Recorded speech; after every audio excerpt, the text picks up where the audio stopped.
Bien, los ciudadanos, las ciudadanas argentinas volvemos a votar este próximo 19 de noviembre en el balotaje entre los dos candidatos, Sergio Massa, Javier Milei, de La Libertad Avanza, de Unión por la Patria, y las opciones, los deberes cívicos, la forma, la metodología, es generalmente siempre la misma, que viene bien recordar cuáles son los derechos, cuáles son los DNI válidos para emitir el voto, cuál es la rutina, qué significa la veda electoral que arranca mañana a las 8 de la mañana. Bueno, varias de las cosas que vamos a hablar ahora con Guillermo Fernández, que es secretario electoral federal de Córdoba y que ya está en línea con Puntal AM. Le agradecemos, Guillermo. Buen día, Paula lo saluda. ¿Cómo le va?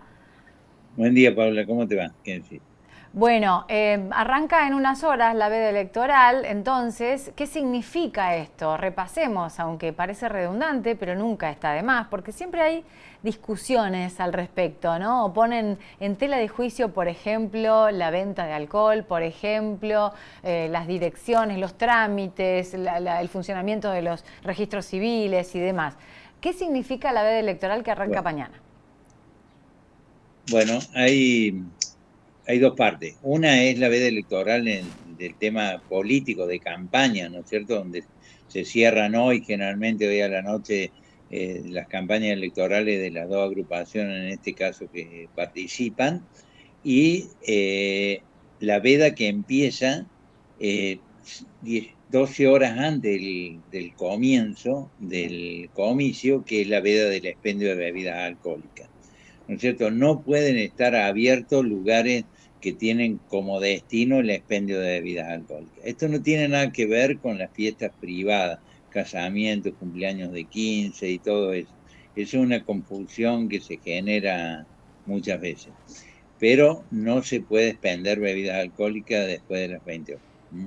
Claro, porque incluso en el día de las elecciones hay eventos privados, esto no está prohibido, hay casamientos, hay cumpleaños, hay expendio de bebida alcohólica incluso durante el día del domingo 19, no hay problema con esto. No, no, es las reuniones públicas. Por ejemplo, muchas veces por ahí algunas localidades, no, que siempre tienen justo una fiesta patronal, esas fiestas no se pueden hacer. Pero sí los eventos privados, un casamiento, un cumpleaños, como usted bien refiere, sí, no hay ningún problema, no están dentro de las prohibiciones de la ley. Guillermo, repasemos cuáles son los derechos del votante, de la votante. ¿Cuáles son los DNI válidos para votar? ¿Cuáles son aquellos que ya no valen? Se pregunta mucho por el DNI digital, con la aplicación Mi Argentina, Sí, entre otras cosas. Repasemos estas cuestiones. bien. Bueno, mira, los DNI es el DNI con que figura en el padrón o uno posterior, porque al momento del cierre del padrón una persona puede haber extraviado el documento y generado uno nuevo. O sea, con uno posterior o el que figura no tiene ningún problema. De hecho, también, no sé si te acuerdas que había un DNI que venía en dos formatos, una libretita y aparte tenía una tarjeta. ¿No es cierto? Esa tarjeta tiene una leyenda que dice que no es un documento válido para votar. Esa leyenda encontraba su motivo en que en esa época se sellaba el documento. Entonces uno debía concurrir con la libretita celeste esa y no el formato tarjeta. Hoy, como se le extiende al ciudadano que vota un troquel, esa leyenda perdió sentido. Así que ese documento, si es el que le corresponde y tiene el formato tarjeta, no tiene ningún problema, puede votar con eso. Ujú. El DNI digital al que hace referencia, ese no es un documento válido para votar, no alcanza para votar. Bien. ¿Y quiénes están exceptuados de asistir a votar? Los, los menores de 16 a 18 años, al igual que los mayores de 70 años, solo tienen el derecho de hacerlo, no tienen el deber de hacerlo. Ajá. Bien. Bueno, y aquella persona que esté enferma o a más de 500 No, kilómetros, ¿no? perdón. Que No, no, aplique. sí, sí. Los motivos de justificación, Sí. de no emisión del voto es la distancia, razones de enfermedad, de trabajo, cumplimiento de una función pública ese día en particular, sí, son todos motivos que ¿Eso cómo se justifica, puede... Guillermo? ¿Cómo se tramita y es- a dónde se envía para quedarse tranquilo en el caso de que realmente uno tenga que trabajar, esté enfermo o esté viajando? exactamente. Bueno, no es necesario que sea ese mismo día, tenés 60 días después de la elección hasta que se conforme el registro de infractores al deber de votar para hacerlo. Y lo podés hacer de una manera presencial en la Secretaría Electoral, trayendo el certificado que verifica la razón que uno dé para no hacerlo, y o si no por un medio digital, ¿no es cierto? Entrando a la página de la Cámara Nacional Electoral, registro de infractores, y ahí en ese caso puede escanear el certificado que de fe de lo que refiere. Esto es importante, ¿no? Sobre todo para la gente del interior de la provincia. Hay un canal entonces digital para la realización de Sí. ese tipo de trámites. Hay un canal digital, como bien decís, y hay 60 días para hacerlo antes de que se conforme el registro de infractores al deber de votar.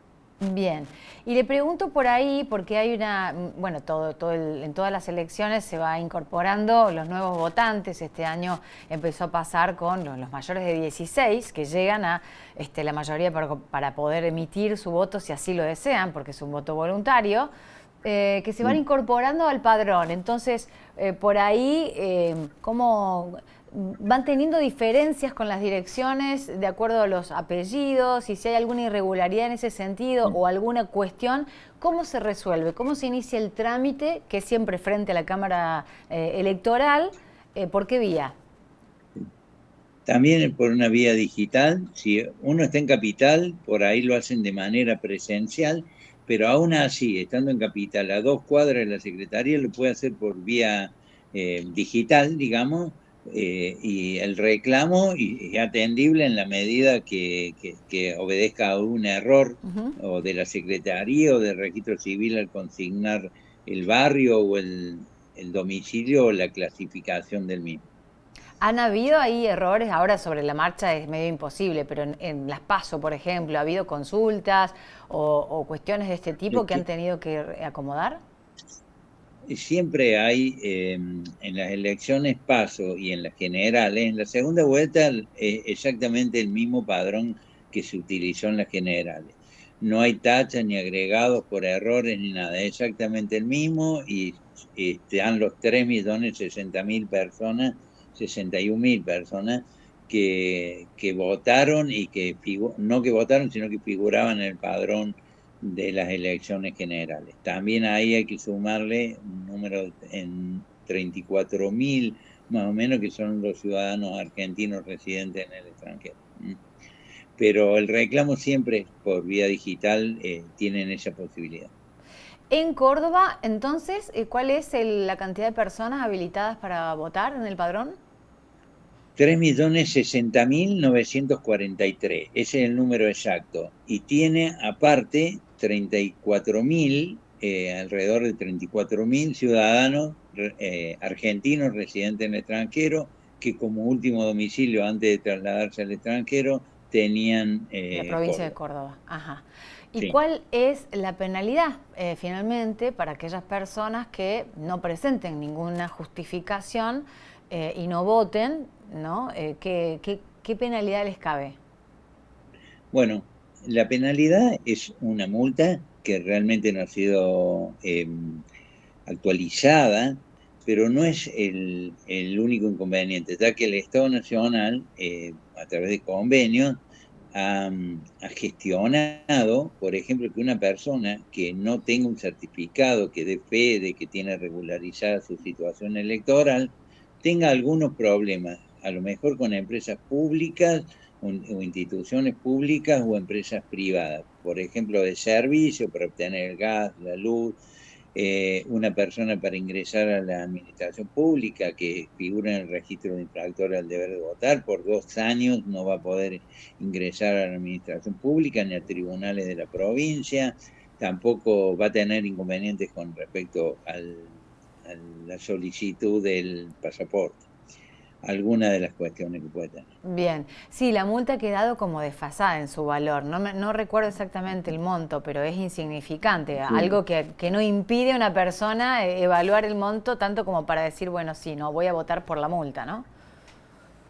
Sí, yo en esto tengo otro concepto, ¿no es cierto? En el sentido de que el votar es una Claro. obligación y y no hay que pararse solo en el costo de la multa o de las consecuencias que pueda tener, sino en cumplir o no cumplir con una obligación.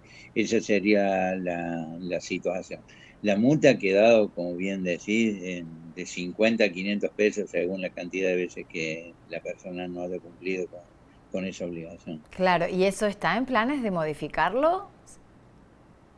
Eso siempre tiene una actualización. Nosotros hemos propuesto que esa actualización, para que sea realmente automática, como todas las autoridades de mesa tienen una compensación que fija el Ministerio del Interior para pagar, digamos, el trabajo como autoridad de mesa. Si viene una carga pública, tiene una retribución, que se fije ese monto. Bueno, que a lo mejor la multa por no cumplir, ¿no es cierto?, por no ir a votar, sea similar a eso. Esa es la propuesta, todavía no está. Todavía no está. Finalmente, Guillermo, las autoridades de mesa, bueno, presidente, todas las autoridades que conforman todas las mesas, ¿qué cantidad de mesas hay en total? ¿Tiene ese número? 9.088 mesas. En total, en toda la provincia. En toda la provincia. En realidad son 9.097. Lo que pasa que hay urnas que han sido anexadas por tener muy pocos votantes, entonces se anexan, que son 9 mesas, pero va a haber 9.088 urnas. Y hay una expectativa, al menos por parte de las fuerzas políticas en sus discursos, con el tema de la fiscalización. ¿Ustedes qué saben al respecto? ¿Cómo ha sido la experiencia previa en las últimas elecciones de las PASO? ¿Y qué esperan para el comportamiento de la fiscalización en general para este 19 de noviembre? Sí, bien. Primero hay que decir que, por lo que veo en las redes sociales y todo sobre la fiscalización, en que tanto en las elecciones PASO como en las elecciones generales, hablo por el distrito, ¿no es cierto?, que me corresponde y el que me compete, no se ha producido ningún tipo de denuncia, no se ha materializado, no hubo absolutamente ningún problema, ninguno. Y otra cosa que hay que presumir es la buena fe, porque por ahí hablan de la fiscalización. No tuvo fiscales. Pero hay un presidente Mesa, una persona que no designada de forma aleatoria y que realmente hay que darle la confianza realmente que se merece por su responsabilidad, porque de hecho que asume la responsabilidad que le viene por una designación de manera, como les digo, aleatoria, y asumen esa responsabilidad.